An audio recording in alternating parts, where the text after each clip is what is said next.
Shalom, jemaat GPT Shalom Nongko Jajar. Bersyukur pagi hari ini kita bisa beribadah bersama-sama secara online.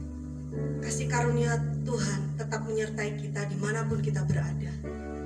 Berkat Tuhan terus mengalir dalam setiap kehidupan kita. Pagi hari ini mari kita siapkan hati kita untuk kita mulai beribadah kepada Tuhan. Ini kami Tuhan, ini kami Tuhan. Pimpin setiap ibadah kami pagi hari ini Tuhan. Bertatalah Engkau dengan penuh Tuhan.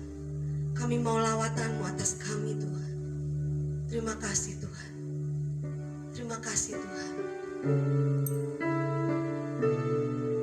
Engkau selalu ada dalam setiap kehidupan kami.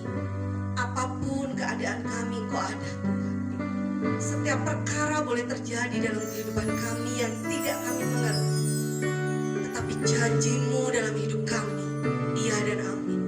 Penyertaan-Mu sempurna dalam hidup kami. Karena Engkau adalah Allah yang peduli. Banyak perkara yang tak dapat ku mengerti.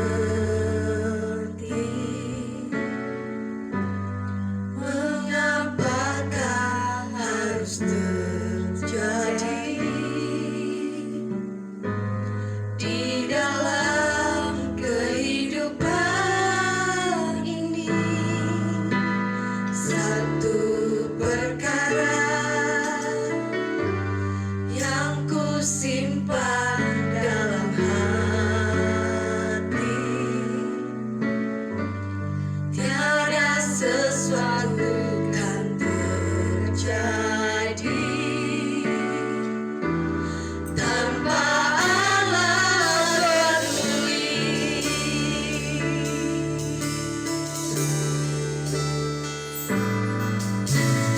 Allah mengerti, Allah peduli segala persoalan yang kita hadapi. Tak akan pernah dibiarkannya ku bergumul sendiri, sebab Allah mengerti. Amin. Terima kasih Tuhan. Banyak perkara yang tak dapat ku mengerti. Amin. Mengapakah harus terjadi di dalam kehidupan ini? Satu perkara yang ku simpan dalam hati. Engkau selalu mengerti Tuhan. Tiada sesuatu yang terjadi. Engkau peduli atas kami. Tanpa Allah peduli.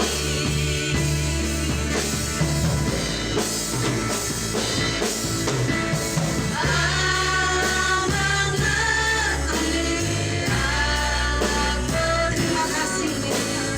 Segala persoalan yang kita hadapi, tak tinggalkan kami Tuhan.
Tuhan,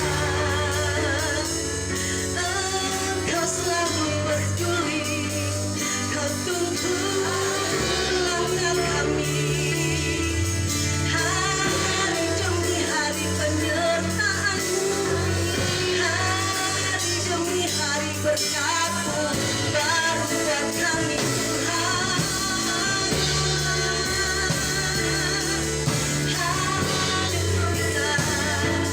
Bersyukur, bersyukur, bersyukur.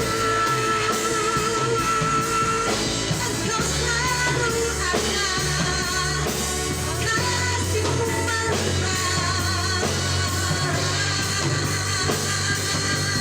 Yesus, terima kasih.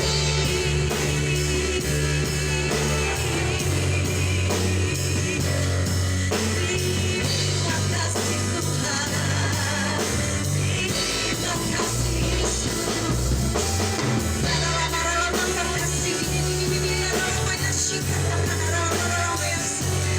Apa yang tidak pernah kami lihat, apa yang tidak pernah dilihat oleh mata kami, apa yang tidak pernah didengar oleh telinga kami, apa yang tidak pernah timbul dalam hati kami, itu yang Kau sediakan buat kami Tuhan. Kesembuhan, pemulihan, kemenangan terjadi dalam hidup kami Tuhan. Terima kasih Tuhan.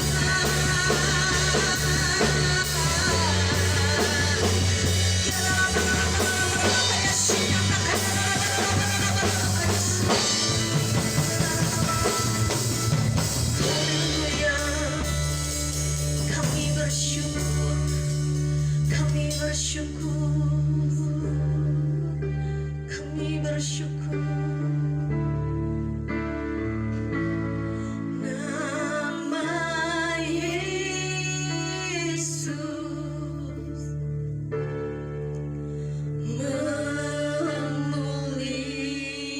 memulihkan. Amin. Nama Yesus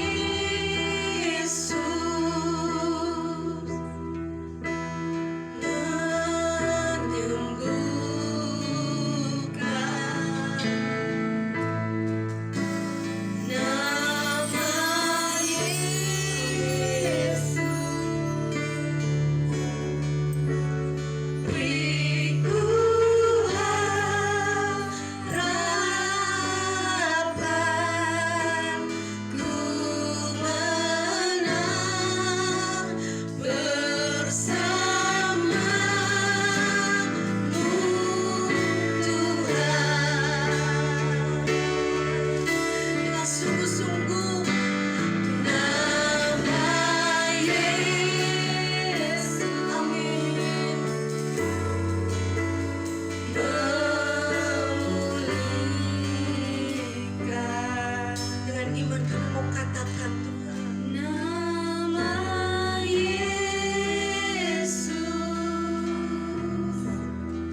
Shalom, selamat bertemu kembali dalam ibadah online.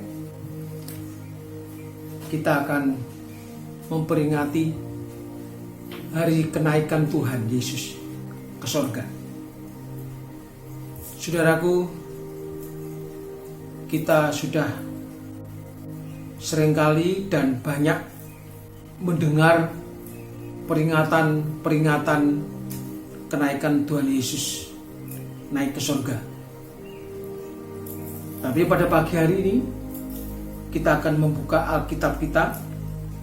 Kita akan membaca ada beberapa peristiwa-peristiwa yang harus kita ketahui bahwa kenaikan Tuhan Yesus itu adalah benar dan nyata. Tertulis dalam Kisah Para Rasul pasal yang 1 ayat yang pertama. Kisah Rasul pasal yang pertama ayat pertama. Peristiwa ini ditulis oleh Lukas. Hai Theophilus, dalam bukuku yang pertama aku menulis tentang segala sesuatu yang dikerjakan dan diajarkan Yesus sampai pada hari ia terangkat. Sebelum itu ia telah memberi perintahnya oleh Roh Kudus kepada rasul-rasul yang dipilihnya. Kepada mereka ia menunjukkan dirinya setelah penderitaannya selesai, dan dengan banyak tanda ia membuktikan bahwa ia hidup. Sebab selama 40 hari ia berulang-ulang menampakkan diri dan berbicara kepada mereka tentang kerajaan sorga. Saudaraku, Tuhan Yesus selama 40 hari masih ada di bumi. Tuhan selalu menampakkan diri, seringkali menampakkan diri kepada murid-muridnya bahwa dia adalah Tuhan dan Kristus yang sudah mati dan bangkit. Sehingga peristiwa demi peristiwa ditulis oleh murid-murid, terutama oleh Theophilus, yaitu Lukas, murid Yesus. Injil Lukas ini juga menulis, Lukas pasal yang pertama menulis dengan seksama, dengan teliti, dengan cermat, bahwa semua yang dilihat, peristiwa-peristiwa Tuhan menampakkan diri kepada beberapa orang, kepada murid-murid, kepada 120 orang, kepada 500 orang, dan dia melihat sendiri bahwa Yesus yang mati itu Yesus yang bangkit. Dalam keadaan kemuliaannya, murid-murid merasakan kekuatan daripada Roh Kudus, di mana Tuhan Yesus menjanjikan bahwa aku akan melengkapi engkau dengan Roh Kudus. Coba kita baca ayat yang keempat. Pada suatu hari ketika ia makan bersama-sama dengan mereka, ia melarang mereka meninggalkan Yerusalem dan menyuruh mereka tinggal di situ menantikan janji Bapa. Yang demikian katanya, telah kamu dengar daripadaku, sebab Yohanes membaptis dengan air, tetapi tidak lama lagi kamu akan dibaptis dengan Roh Kudus. Kuasa Roh Kudus yang akan mendominasi hamba-hamba Tuhan, para rasul, diberi kuasa, diberi mujizat untuk memberitakan, menyampaikan Injil keselamatan ini, supaya setiap orang yang mendengarnya, mereka juga bisa menerima dan beroleh keselamatan. Di sini ayat yang ke-6, maka bertanyalah mereka berkumpul di situ, Tuhan, maukah engkau pada masa ini memulihkan kerajaan bagi Israel? Ini pemikiran murid-murid yang merasakan bahwa umat Yahudi, umat Israel benar-benar mengalami tindasan yang luar biasa. Beratus-ratus tahun mulai zamannya Raja Daud sampai tahun 722 sebelum Masehi, bahwa Israel di dalam tekanan penjajahan, dan Israel ditawan, Israel dijajah sampai kepada zaman Tuhan Yesus kurang lebih 722 sebelum Masehi. Di situ bangsa Israel, terutama bangsa Yahudi, benar-benar mengalami penderitaan yang berat. Tidak pernah mengalami kebebasan secara fisik, tidak pernah mengalami kedamaian. Mereka berserak dan mereka ditindas. Bagaimana peristiwa pada zamannya Hitler, bangsa Yahudi dibantai jutaan. Dan peristiwa ini sudah dikatakan, dinubuatkan dalam Alkitab. Bangsa yang dikasihi Tuhan ini akan berserak ke muka bumi, dan mereka mencari hidup karena mereka ada dalam tekanan negara-negara lain, terlebih negara Romawi. Saudaraku, di sini murid-murid bertanya kepada Yesus, "Kapan Tuhan, maukah Engkau memulihkan kerajaan bagi Israel?" Jawab Yesus, "Engkau tidak perlu mengetahui masa dan waktu yang ditetapkan Bapa sendiri menurut kuasanya. Ada saatnya nanti umat yang dikasihi Tuhan ini akan juga mengalami kebebasan, asal umat ini mengerti dan dia menyelidiki di seluruh kitab para nabi dan kitab Taurat bahwa kehendak Allah itu adalah waktunya Allah untuk memberikan kebebasan kepada manusia. Tidak hanya orang Yahudi, tapi pada bangsa-bangsa lain benar-benar mengalami kebebasan dan kemerdekaan. Di sini ayat yang ke-8. Tetapi kamu akan menerima kuasa kalau Roh Kudus turun ke atas kamu, dan kamu akan menjadi saksiku di Yerusalem, di seluruh Yudea dan Samaria, dan sampai ke ujung bumi.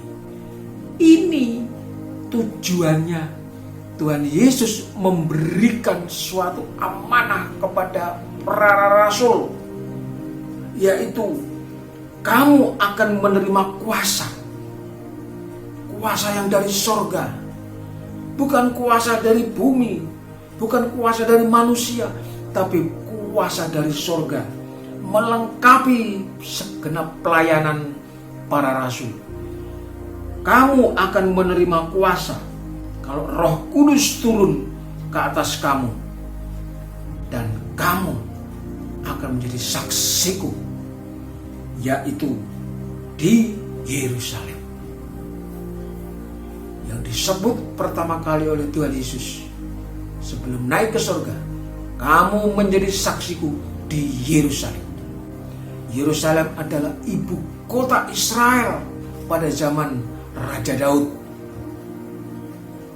Dan ibu kota Yerusalem adalah pusat kerajaan dari seluruh bangsa yang ada pada waktu itu. Mereka berkumpul merindukan Yerusalem. Disebut Yerusalem adalah kota damai. Di situ kerajaan Israel akan dipulihkan. Tetapi pemulihan kerajaan bagi Israel bukan secara fisik yang diinginkan oleh para murid-murid. Mereka terbelenggu secara fisik, tapi bagaimana kehidupan sebenarnya? Kehidupan rohaninya, kehidupan yang tidak memiliki pembebasan, yaitu dari kuasa dosa. Maka sebab itu murid-murid akan diberi kuasa untuk memberitakan kabar baik ini, keselamatan ini kepada Yerusalem. Yerusalem adalah kepada pusat pemerintahan, pejabat-pejabat tinggi negara, mereka harus diberi kesaksian tentang kebangkitan Yesus. Yerusalem dan seluruh Yudea. Yudea adalah wilayah kerajaan Israel di bagian selatan antara Galilea dan Yudea, tempat berkumpulnya seluruh suku bangsa di Yudea. Maka disitulah munculnya sekte-sekte, yaitu orang-orang ahli Taurat dan orang Farisi, orang ahli-ahli agama berkumpul di Yudea. Itu perlu diberi kesaksian tentang kebangkitan Yesus. Murid-murid harus berani dan harus mempunyai suatu kapasitas. Sebelum Tuhan Yesus naik ke sorga, Tuhan melengkapi lebih dulu dengan kuasa Roh Kudus. Kepada pejabat tinggi negara Yerusalem, kepada ahli-ahli Taurat, ahli agama, para imam-imam dan para panah-panah tua, itu Yudea terkenal di situ. Dan kemudian Samaria. Samaria adalah bangsa campuran antara orang Yahudi dan bangsa-bangsa suku bangsa di sekitarnya. Sebagai bangsa campuran, agama campuran, disitulah kekafiran terjadi di mana-mana. Sebab itu Samaria terkenal menjadi musuh bebuyutan bagi orang Yahudi. Di situ Injil harus disampaikan. Tidak hanya sampai Samaria, bahkan sampai ke ujung bumi.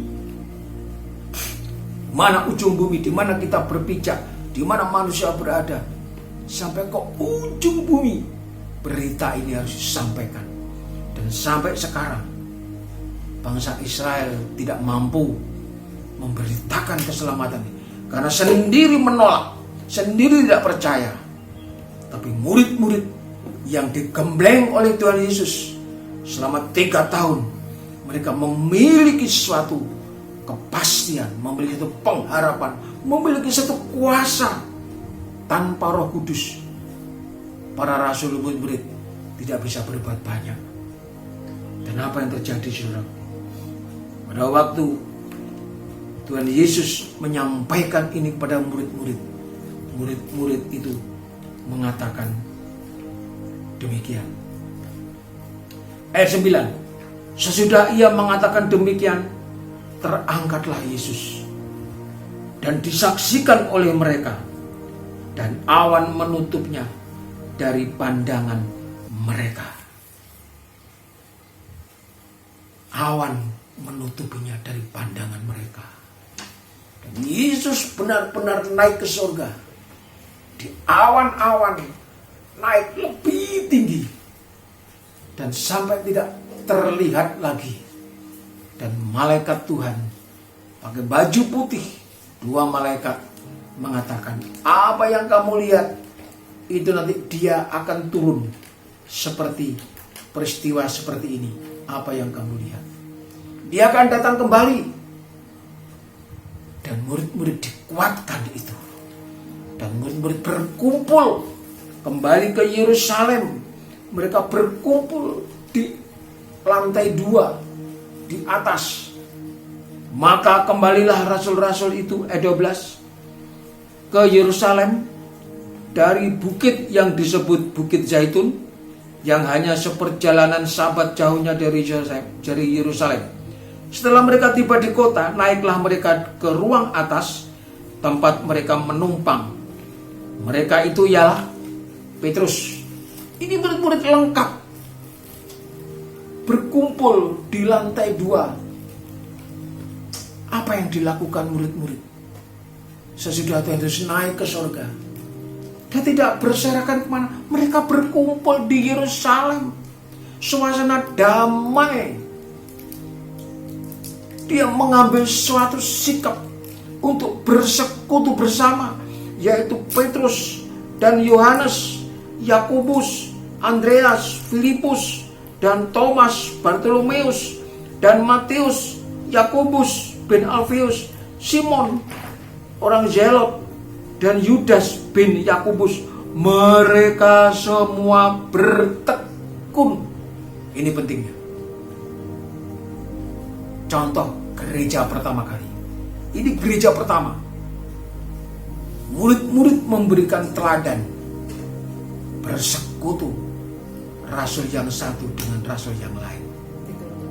Ada 11 murid-murid, mereka bertekun, dikatakan mereka semua bertekun dengan sehati. Gereja yang terbangun atas dasar iman kepada Kristus, dia menempati posisi lantai 2 di atas segala persoalan. Di situ mereka melakukan hubungan baik dengan Tuhan, bertekun. Dikatakan mereka bertekun dengan sehati dalam doa bersama-sama dengan beberapa perempuan serta Maria, ibu Yesus, dan dengan saudara-saudara Yesus. Ya, ini gereja pertama. Mereka bertekun dalam sehati, bertekun dalam doa. Kekuatan persekutuan, kekuatan doa ini menjadikan suatu modal bahwa murid-murid ini dilengkapi dengan damai sejahtera. Murid-murid dilengkapi dengan kuasa Roh Kudus. Ada beberapa perempuan, yaitu Maria ibu Yesus dan dengan saudara-saudara Yesus dan beberapa perempuan yang lain. Mereka berkumpul sehati, kurang lebih mungkin 15 orang. Inilah bukti gereja pertama berdiri. Luar biasa, saudaraku. Dan mereka selalu mengadakan suatu persekutuan-persekutuan, sehingga mereka mengambil keputusan bahwa persekutuan ini belum lengkap kalau tidak jumlahnya 12. Murid Yesus adalah 12, Rasul Yesus adalah 12.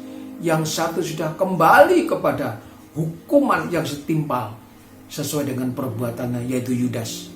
Maka murid-murid ini bersehati sepikir memilih satu di antara 2 kandidat, yaitu Matias yang terpilih menjadi rasul dan dimasukkan dalam 12 rasul, dan di situ pun Roh Kudus turun. Setelah lengkap 12 rasul, Roh Kudus turun dan murid-murid mengalami kuasa. Ini saudaraku, di dalam Kisah Rasul Fatsal yang pertama ini, pada ayat yang ke-21, Kisah Rasul pasal pertama ayat 21, kita loncat. Jadi harus ditambahkan kepada kami seorang dari mereka yang senantiasa datang berkumpul dengan kami selama Tuhan Yesus bersama-sama dengan kami, yaitu mulai dari baptisan Yohanes sampai hari Yesus terangkat ke sorga, meninggalkan kami untuk menjadi saksi dengan kami tentang kebangkitannya. Nah, ini kerinduan murid-murid ini. Dia ingin menambahkan satu pribadi untuk menjadi lengkap 12 rasul. Mereka semua berdoa dan berkata, "Ya Tuhan." Jadi tidak mengambil keputusan dengan pikiran sendiri. Mereka datang kepada Tuhan, mereka berseru kepada Tuhan, "Ya Tuhan." Dikatakan, "Engkaulah yang mengenal hati semua orang. Tunjukkanlah kiranya siapa yang Engkau pilih dari kedua orang ini untuk menerima jabatan pelayanan, yaitu kerasulan yang ditinggalkan Yudas, yang telah jatuh ke tempat yang wajar baginya." Lalu mereka membuang undi bagi kedua orang itu, dan yang kena undi adalah Matias. Dan dengan demikian ia ditambahkan kepada bilangan ke-11 rasul. Saudaraku, Matias yang terpilih menjadi rasul. Dan pada saat rasul-rasul ini memberitakan kebenaran firman Allah ini, maka rasul-rasul mendapatkan suatu kekuatan dari Roh Kudus. Apa yang dibicarakan, apa yang disampaikan, mereka menjadikan berkat bagi banyak orang. Dan di sini dikatakan pasal yang kedua, Kisah Rasul pasal yang kedua, ayat yang ke 31.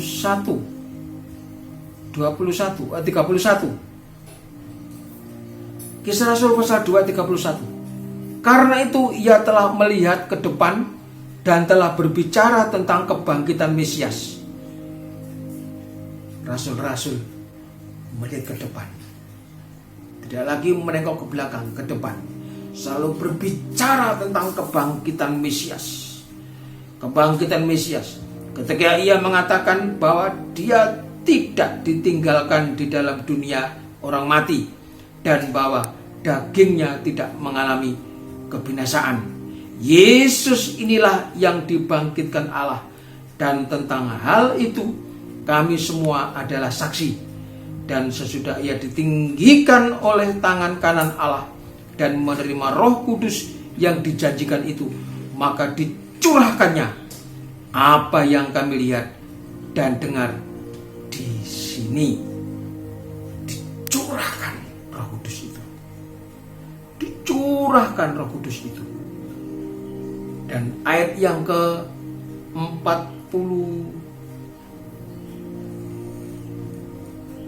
ayat 40. Ya, ayat 40. Dan dengan banyak perkataan lain lagi ia memberi suatu kesaksian. Banyak perkataan-perkataan yang memberi kesaksian kepada banyak orang. Murid-murid dipakai Tuhan, benar-benar dipakai Tuhan. Ia memberi suatu kesaksian yang sungguh-sungguh, dan ia mengecam dan menasihati mereka. Katanya, berilah dirimu diselamatkan dari angkatan yang jahat ini. Banyak pemberontakan, banyak penolakan tentang kebangkitan Mesias. Dan banyak orang-orang Yahudi yang tidak mau percaya, juga banyak yang menerimanya. Dan murid-murid berkumpul, dan apa yang dikerjakan murid-murid ini adalah kebenaran. Ayat 41. Orang-orang yang menerima perkataannya itu memberi diri dibaptis, dan pada hari itu jumlah mereka bertambah kira-kira 3 KR pertama yang dilakukan oleh murid-murid. Sekali mengadakan ibadah, sekali mengadakan KKR, apa yang terjadi? 3.000 jiwa. Mereka bisa menerima perkataan-perkataan dari para rasul ini dan merelakan dirinya untuk dibaptis. Luar biasa. Pekerjaan Roh Kudus bukan pekerjaan manusia. Manusia tidak mampu untuk bisa menyelamatkan, mengumpulkan 3.000 jiwa. Bayangkan, kalau 3.000 jiwa dibaptis, berapa lama mereka membaptis mereka? Orang-orang yang 3.000 jiwa ini. Jumlah mereka bertambah kira-kira 3.000 jiwa. Mereka bertekun dalam pengajaran ini. Tuhan Yesus naik ke surga. Mereka bertekun dalam pengajaran. Apakah kita juga bisa bertekun, saudaraku? Ayo. Ini gereja pertama ini. Jemaat pertama kali. Mereka bertekun dalam pengajaran rasul-rasul. Bertekun dalam pengajaran firman. Ketekunan ini oleh karena mendengar perkataan-perkataan yang membuat, membangkitkan dia percaya, mempunyai iman kepada Yesus yang bangkit, Yesus yang naik ke surga. Karena jauh sebelumnya Yesus sudah menampakkan kepada banyak orang, 500 orang, 120 orang, 3.000 orang menerima percaya pada Yesus. Dan di sini ayat yang keempat, mereka bertekun dalam pengajaran rasul-rasul dan dalam persekutuan, dan mereka selalu berkumpul untuk memecahkan roti dan berdoa. Ini kegerakan akhir zaman. Lebih dahsyat. Lebih dahsyat. Bagaimana sekarang kalau terjadi pandemi ini? Bagaimana firman disampaikan? Bagaimana kegiatan-kegiatan para hamba Tuhan? Apakah mereka berhenti, beristirahat, menunggu pandemi selesai? Kita bisa melakukan melalui ibadah online, streaming, dan lain sebagainya. Firman tidak pernah berhenti. Firman tidak pernah berhenti. Di mana kita berada, di mana kita bisa memakai fasilitas alat-alat komunikasi dan lain sebagainya, kita lakukan itu. Karena ini semua terjadi sesuai dengan kehendak Allah. Ini zaman sudah berubah. Zaman sudah menuju kepada zaman akhir. Firman mengatakan seperti ini. Kemudian, maka ketakutanlah mereka semua, sedang rasul-rasul itu mengadakan banyak mujizat dan tanda-tanda lengkap. Rasul-rasul praktek. Rasul melakukan, benar-benar melakukan kehendak firman, disertai dengan kuasa-kuasa dan mujizat dari Tuhan, membuat banyak orang percaya. Demikian juga kita yang sudah bertahun-tahun mengalami pengajaran penggembalaan ini. Kita tidak bisa diam. Apa yang harus kita lakukan, kerjakan dengan sungguh-sungguh. Karena kenaikan Tuhan ini mendorong hati dan pikiran kita untuk mengasihi Tuhan lebih jauh lagi. Hidup ini masih ada kesempatan. Mari kita lakukan seperti murid-murid ini. Waktunya, umurnya, sisa hidupnya hanya untuk tekun dalam pengajaran, dan tekun dalam pelayanan, dan tekun dalam pemecahan roti. Artinya tekun dalam persekutuan. Ini tujuan akhir manusia. Tanpa persekutuan dengan Tuhan, bagaimana manusia bisa memiliki hidup yang akan datang, hidup yang kekal? Kematian bukan yang terakhir, masih ada kematian yang kedua. Kalau sekarang kematian jasmani, manusia tidak lagi bisa berbuat banyak dan menunggu penghakiman untuk masuk kematian kedua kekal atau masuk kepada hidup yang kekal. Itu sebabnya di dalam Kisah Rasul pasal 14 ayat 22, Kisah Rasul pasal 14, coba kita baca lebih dulu. Kisah Rasul pasal 14 ayat yang ke-22.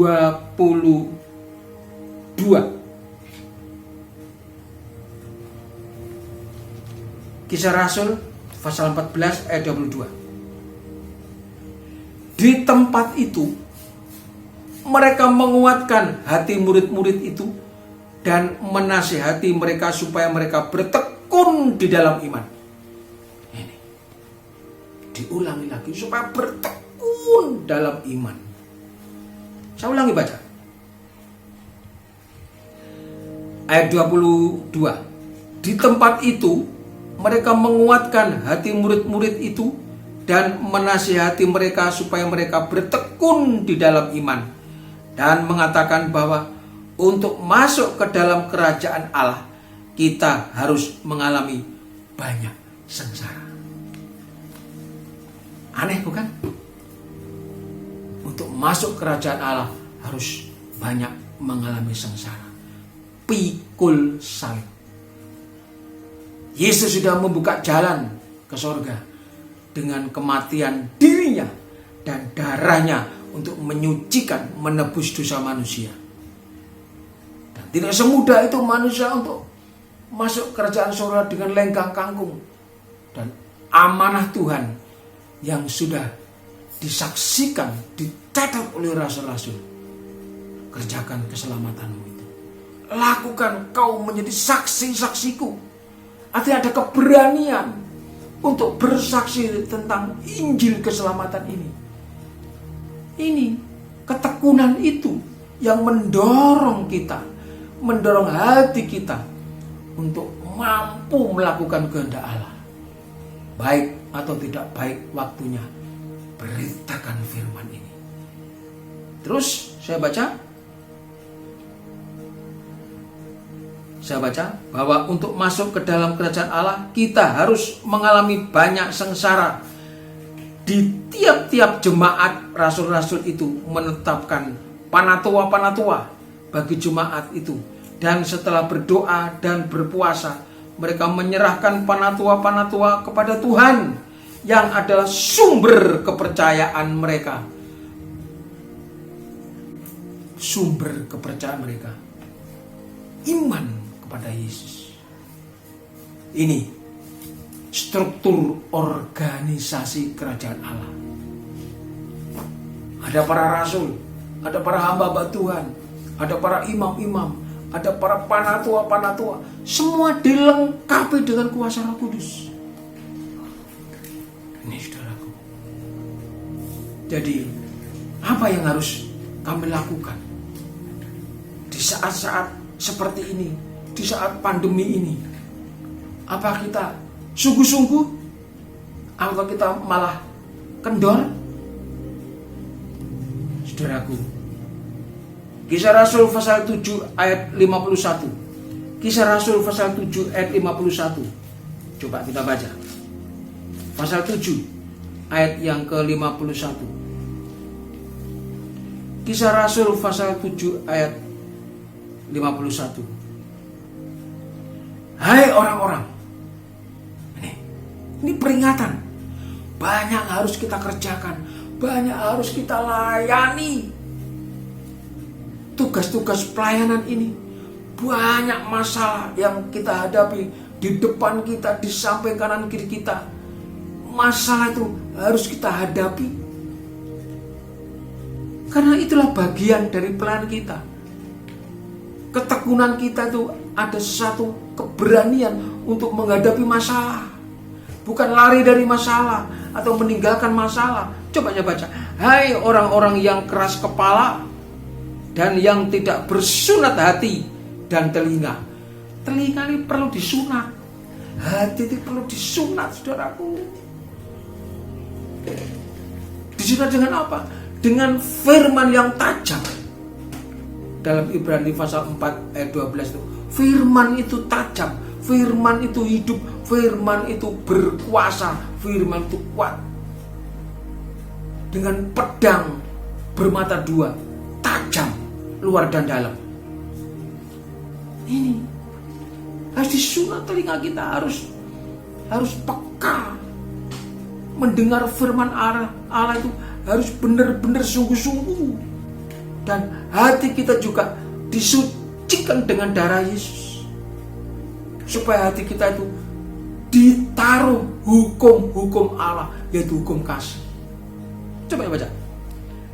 Hai orang-orang yang keras kepala dan yang tidak bersunat hati dan telinga, kamu selalu menentang Roh Kudus sama seperti nenek moyangmu, demikian juga kamu. Ini angkatan yang bengkok, yang jahat pada waktu itu. Kekerasan hati bangsa Yahudi, bangsa Israel, Tuhan tahu. Dan untuk melunakkan kekerasan Israel, firman, Roh Kudus, bukan agama. Agama tidak mampu. Samaria dan Yudea itu agama campuran yang tidak mampu mereka untuk bersekutu.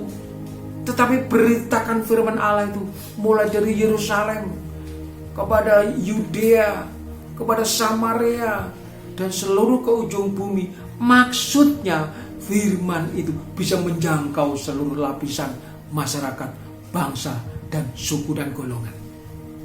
Ini maksudnya. Jadi firman tidak dimonopoli oleh orang-orang percaya saja. Orang yang belum percaya harus diberitakan ini, supaya mereka memiliki firman penyucian dan firman pengajaran, sehingga mereka beroleh keselamatan untuk masuk dalam kerajaan surga. Berita kabar baik tentang kenaikan Tuhan Yesus ke surga memberikan amanah kepada kita dan saudara sekalian. Mari, saudaraku, seberapa kekuatan kita yang terbatas ini, ada kekuatan yang dahsyat, yaitu Roh Kudus. Coba kita kembali kepada Kisah Rasul tadi. Kisah Rasul pasal yang kedua tadi. Kita baca ayat yang ke-46. Dengan bertekun dan dengan sehati mereka berkumpul tiap-tiap hari dalam bait Allah. Mereka memecahkan roti di rumah masing-masing secara bergiliran dan makan bersama-sama dengan gembira dan dengan tulus hati. Tulus hati. Ibadah tulus hati. Mendengar firman Tuhan tulus hatinya. Ada firman mengatakan, hendaklah kau cerdik seperti ular dan tulus seperti burung merpati. Itu Roh Kudus. Tulus hati Roh Kudus itu. Tulus hati kita itu. Dengan ketulusan ini kita melakukan apa saja pekerjaan, apa saja berat maupun ringan, karena disertai hati yang tulus, maka di situ segala pekerjaan dinilai oleh Tuhan. Apa yang kamu kerjakan selalu berhasil. 2 Petrus 1 ayat terakhir. Surat 2 Petrus, coba kita baca. 2 Petrus pasal yang pertama. Ya, sudah semua? Surat 2 Petrus pasal yang pertama. Saya akan bacakan ayat 3. Ayat 3 sampai ayat 9. Saya baca saja ya. 2 Petrus pasal pertama ayat 3 sampai 9. Karena kuasa ilahinya telah menganugerahkan kepada kita segala sesuatu yang berguna untuk hidup yang saleh oleh pengenalan kita akan Yesus, yang telah memanggil kita oleh kuasanya yang mulia dan ajaib. Wah, luar biasa. Ayat 4. Dengan jalan itu ia telah menganugerahkan kepada kita apa saudaraku, janji-janji yang berharga dan yang sangat besar, supaya olehnya kamu boleh mengambil bagian dalam kodrat ilahi dan luput dari hawa nafsu duniawi yang membinasakan dunia. Ayat 5. Justru karena itu kamu harus dengan sungguh-sungguh berusaha untuk menambahkan kepada imanmu kebajikan. Iman harus meningkat.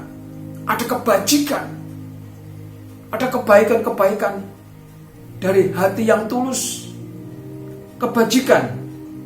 Kemudian dan kepada kebajikan pengetahuan. Lengkap. Ada kebajikan, ada pengetahuan, dan kepada pengetahuan ada penguasaan diri. Ini penting, penguasaan diri. Tidak emosi, bisa menahan. Ini penguasaan diri. Manusia sangat sulit untuk bisa menguasai diri. Bagaimana kalau orang emosi? Pasti tidak tertata dengan baik. Kata-katanya emosi, ngawur. Kemudian dan kepada ketekunan kesalehan. Bentar, ayat 6. Dan kepada pengetahuan penguasaan diri, kepada penguasaan diri ketekunan, dan kepada ketekunan kesalehan, dan kepada kesalehan kasih akan saudara, dan kepada kasih akan saudara kasih akan semua orang. Sebab apabila semuanya itu ada pada kita, semua ini pengetahuan, iman yang meningkat. Jadi iman itu tidak berjalan di tempat, iman itu meningkat. Sebab apabila semuanya itu ada padamu, ada pada kita, dengan berlimpah-limpah, kita akan dibuatnya menjadi giat dan berhasil. Giat dan berhasil. Oh, luar biasa. Ini kita aminkan ini. Dalam apa? Dalam pengenalanmu akan Yesus Kristus Tuhan kita. Menjadi giat dan berhasil dalam pengenalan kita akan Tuhan Yesus. Ayat 8. Ayat 9. Tetapi barang siapa tidak memiliki semuanya itu, ia menjadi buta. Tidak bisa melihat kuasa Roh Kudus, tidak bisa melihat mujizat Tuhan, tidak bisa melihat kemurahan Tuhan, tidak bisa melihat apa yang Tuhan kerjakan selama ini dalam hidup kita. Karena kita buta, kita tidak mengerti, kita tidak mau tekun di dalam pelayanan, tekun dalam ibadah, tekun dalam persekutuan. Seperti yang dilakukan murid-murid ini, tekun dalam persekutuan dan berdoa. Juga Tuhan melengkapi mereka dengan kuasa dan mujizatnya. Ayat 9, saya ulangi baca. Tetapi barang siapa tidak memiliki semuanya itu, ia menjadi buta dan picik, karena ia lupa bahwa dosa-dosanya yang dahulu telah dihapuskannya. Lupa akan korban Kristus. Kenapa manusia bisa sampai lupa? Karena buta dan picik, pikirannya tidak sehati sepikir. Tidak mau menjadi saksi-saksiku, dikatakan. Saksi-saksi Tuhan. Sampai kapan kita pertahankan ini semua? Kita akan kehilangan kemuliaan Allah. Ayat 10, sedikit lagi. Ayat 10 tambah. Karena itu saudara-saudara, berusahalah sungguh-sungguh supaya panggilan dan pilihanmu. Kita dipanggil oleh Tuhan untuk dipilih menjadi saksi-saksi Tuhan. Ini tugas pelayanan kita. Kita dipanggil untuk menjadi imam-imam, kita dipanggil menjadi hamba Tuhan, kita dipanggil menjadi panatua, kita dipanggil menjadi bendara, kita dipanggil menjadi sekretaris dan lain sebagainya, segenap pelayanan di dalam gereja. Kita dipilih untuk menjabat jabatan itu. Apa maksudnya? Karena itu, saudara, berusahalah sungguh-sungguh supaya panggilan dan pilihanmu makin teguh, sebab jikalau kamu melakukannya, kamu tidak akan pernah apa? Jatuh. Amin, saudaraku. Tidak akan pernah jatuh. Selalu bangkit. Selalu ada semangat. Selalu ada niat dan hati yang tulus untuk mau dan rela melayani Tuhan dalam segala perkara apa saja. Saudaraku, ini firman ini jadi berkat buat saya, jadi berkat bukan untuk sidang jemaat, jadi berkat kepada siapa yang mendengarkan ini. Karena saudara menjadi anak-anak Allah, menjadi orang Kristen, tidak lagi disebut agama Kristen, tapi disebut anak-anak Allah. Ini tugasnya, menjadi saksi-saksi Tuhan. Ini penting.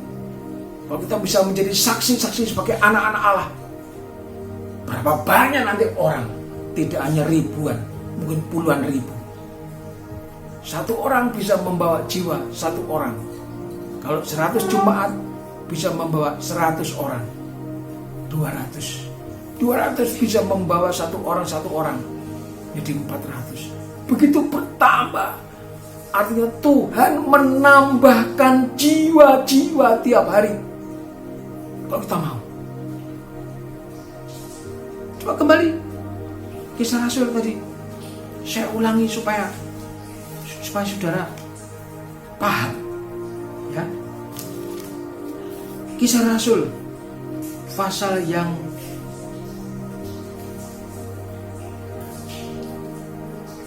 kedua. Pasal yang kedua. Ayat yang ke-45. Kisah Rasul pasal yang kedua, ayat yang ke 41 saja, 41. Orang-orang yang menerima perkataannya itu memberi diri dibaptis, dan pada hari itu jumlah mereka bertambah kira-kira 3.000 jiwa. Mereka bertekun dalam pengajaran Rasul dan dalam persekutuan, dan mereka selalu berkumpul untuk memecahkan roti. Mereka berkumpul di bait Allah. Mereka memecahkan roti di bait Allah. Mereka masing-masing bergembira, mereka bersukacita. Dan di situ ayat yang ke-47, sambil memuji Allah di dalam gereja, di dalam bait Allah, memuji Allah, menyembah Allah. Dan mereka disukai semua orang karena ketulusan hati kita, kebaikan kita. Kita tidak pernah menaruh dendam, sentimen dan sebagainya, kan hatinya tulus seperti setulus hati Roh Kudus. Maka kita disukai semua orang, tiap-tiap orang mereka disukai. Coba saya baca ayat yang ke-46 lebih jelasnya. Dengan bertekun dan dengan sehati mereka berkumpul dengan roti di rumah masing-masing secara bergilir dan makan bersama-sama dengan gembira dan dengan tulus hati. Ini tulus hati, ya. Ada perjamuan kasih, tulus hati, sambil memuji Allah. Nah ini makan-makan perjamuan kasih sambil memuji Allah, dan mereka disukai semua orang. Dan tiap-tiap hari Tuhan menambahkan jumlah mereka ditambah dengan orang yang diselamatkan. Luar biasa. Saudara, inilah kerinduan kita untuk melayani Tuhan. Sampai datang kedua kali, kita tetap dalam pelayanan. Sampai kita bertemu Tuhan secara pribadi, kita tetap dalam pengalaman. Ya, tetap dengan pengalaman dengan Tuhan.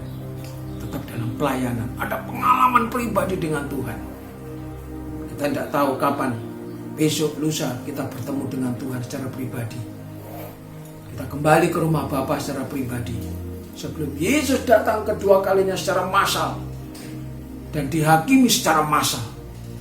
Tapi pada pagi hari ini kita bersyukur jika firman ini mampu mendorong hati kita, memberi semangat untuk kita menjadi saksi-saksi Tuhan. Biarlah firman ini akan kami teruskan dalam kebaktian hari Minggu, masih tetap online. Masih tetap online, dan suatu saat nanti kita juga akan bersekutu secara offline jika Tuhan izinkan. Mari kita angkat satu pujian. Kita akan memuji Tuhan lagu yang lama, yaitu Roh Kudus Kau hadir di sini.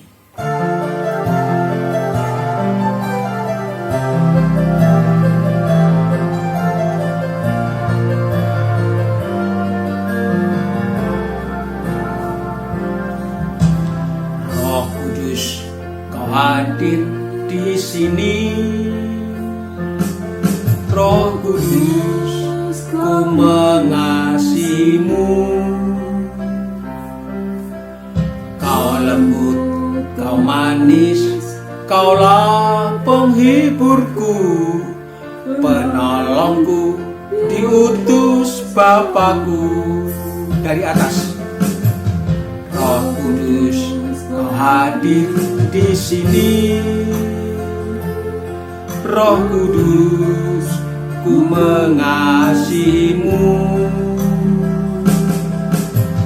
Kau lembut, kau manis, kaulah penghiburku, penolongku, diutus Bapakku. Ku buka hati untuk Roh-Mu Tuhan, ku buka hati menyembah-Mu Yesus. Jamahlah kami, penuhi kami dengan kuasa Allah Maha Tinggi. Ku buka hati untuk Roh-Mu Tuhan. Ku buka hati menyembah-Mu Yesus. Jamahlah kami, penuhi kami dengan kuasa Allah Maha Tinggi. Dengan kuasa Allah Maha Tinggi. Dengan kuasa Allah Maha Tinggi. Ya Tuhan, kami diberkati oleh firman Tuhan. Allah yang Maha Tinggi, Roh Kudus yang melembutkan hati kami, yang menolong kehidupan kami, untuk kami mampu melakukan kehendak-Mu menjadi saksi-saksi Tuhan. Pakailah kami Tuhan, setiap pribadi siapapun kami, besar kecil tua muda, pakailah kami Tuhan. Lengkapi kami dengan Roh Kudus-Mu, sehingga apa yang kami kerjakan sungguh-sungguh menjadi berkat dan bisa menolong banyak jiwa. Sebab itu Tuhan, di depan kami banyak pelayanan-pelayanan, pekerjaan-pekerjaan Tuhan yang harus kami kerjakan. Tidak mudah itu orang untuk masuk kerajaan Allah, harus mengalami banyak sengsara. Sengsara kami tidak sebanding dengan penderitaan Tuhan di kayu salib.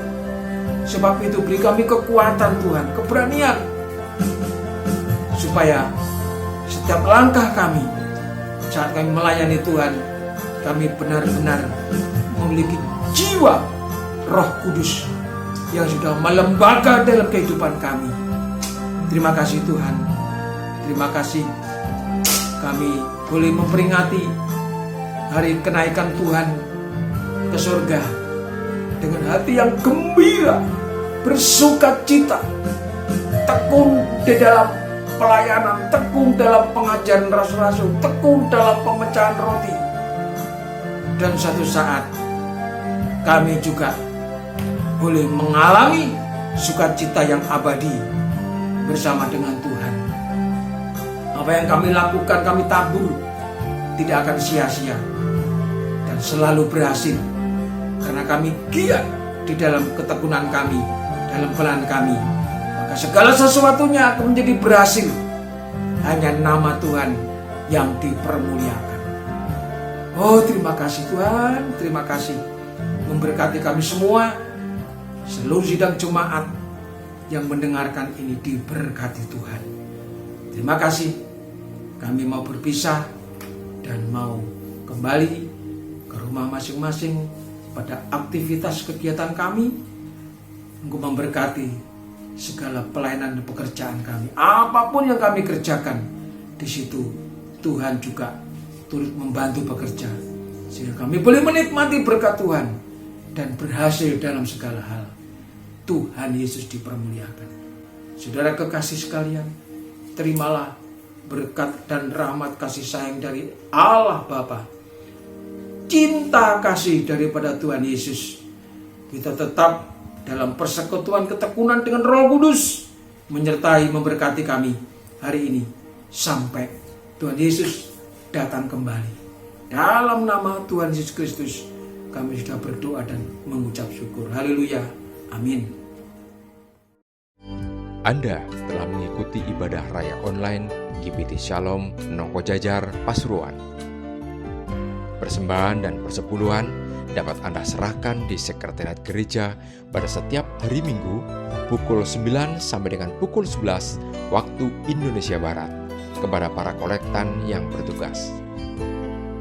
Kiranya ibadah raya online ini membawa berkat bagi Bapak Ibu semua. Sampai bertemu di ibadah online minggu depan. Soli Deo Gloria.